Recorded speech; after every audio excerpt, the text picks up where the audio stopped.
కాకినాడ మహాలక్ష్మి నగర్లో అభయాంజనేయ స్వామి గుడి వద్ద ఉన్న కూడలిలో వడ్ల శ్రీను రైజింగ్ బాయ్స్ ఆధ్వర్యంలో 78వ స్వాతంత్ర దినోత్సవ వేడుకలు ఘనంగా నిర్వహించారు. ఈ కార్యక్రమంలో ముఖ్య అతిథిగా బీజేపీ పార్టీ రాష్ట్ర నాయకులు ఎనిమిరెడ్డి మాలకొండయ్య పాల్గొని జెండా ఎగురవేశారు. ఈ సందర్భంగా ఆయన మాట్లాడుతూ దేశ ప్రధాని నరేంద్ర మోడీ ప్రవేశపెట్టిన అనేక పథకాలను ప్రతి ఒక్కరూ అందిపుచ్చుకోవాలని పిలుపునిచ్చారు. మరో అతిథి బీజేపీ జిల్లా ప్రధాన కార్యదర్శి కొక్కిలిగడ్డ గంగరాజు మాట్లాడుతూ 78వ స్వాతంత్ర దినోత్సవ వేడుకల్లో పాల్గొనడం ఆనందంగా ఉందన్నారు. అనంతరం స్థానిక పేద మహిళలకు నూతన వస్త్రాలు బీజేపీ నాయకుల చేతుల మీదుగా పంపిణీ చేశారు. ఈ కార్యక్రమంలో సంగాని సత్యం, బర్రే శ్రీను, బొక్క వెంకటరమణ, సిద్దిరెడ్డి సాయిబాబా, గుత్తుల దుర్గారావు, బర్రే సతీష్, రేసింగ్ బాయ్స్ టీం తదితరులు పాల్గొన్నారు.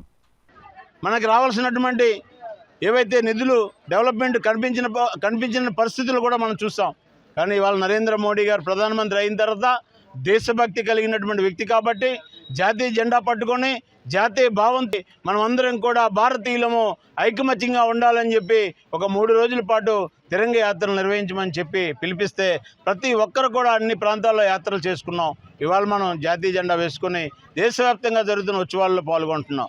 ఈ సందర్భంగా యువతను నేను కోరుతున్నాను, యువత రాజకీయాల్లోకి రావాలి. అభివృద్ధి తప్ప అవినీతి లేని వ్యవస్థ మనకు కావాలి. ఐకమత్యం తప్ప మత గొడవలు లేకుండా ఉండాలి. ఎవరు ఆస్తులు ఎవరు ఆక్రమణ చేసిన వ్యక్తిని తరిమి కొట్టి ఆస్తులు ఎవరైతే ఉన్నాయో వారికి అండగా నిలవాల్సిన అవసరం మన మీద ఉంది. ఇవాళ ప్రభుత్వ పరంగా అనేక అభివృద్ధి కార్యక్రమాలు ఇస్తుంటే మనం రాజకీయంగా కొట్లాట చేసుకొని మతం పరంగా కులం పరంగా విడిపోయి అభివృద్ధిని దూరం చేసుకునే విధంగా మన యొక్క పరిస్థితులు ఉన్నాయి. కాబట్టి నేను ఒకటే కోరుతున్నాను, మనకి మతాలు వేరు, కులాలు వేరు, వీటన్నింటినీ కూడా దూరంగా పెట్టి ఇంట్లో మతం ఉంటుంది, ఇంట్లో కులం ఉంటుంది, బయటకు వస్తే ఒక అభివృద్ధి మాత్రమే ఉండాలి.